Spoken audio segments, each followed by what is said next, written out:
ભગવાન બે ચાર સવાલો પૂછવા માટે મેં આજ તને પત્ર લખ્યો છે, કારણ મારા સાહેબે કીધું તું કે તું સાચી વાત જરૂર સાંભળે છે.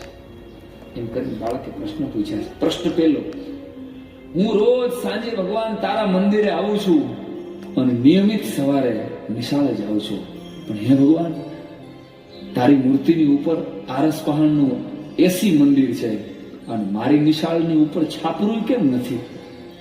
દર ચોમાસે પાણી ટપકે છે, આવું શું કામ?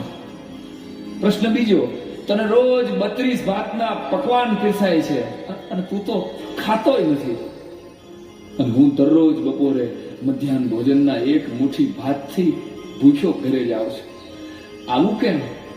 પ્રશ્ન ત્રીજો, મારી નાની બેનના ફાટેલા ફ્રોક ઉપર તો કોઈ થીગડું મારવા આવતું નથી અને તારા પચરંગી નવા નવા વાઘા.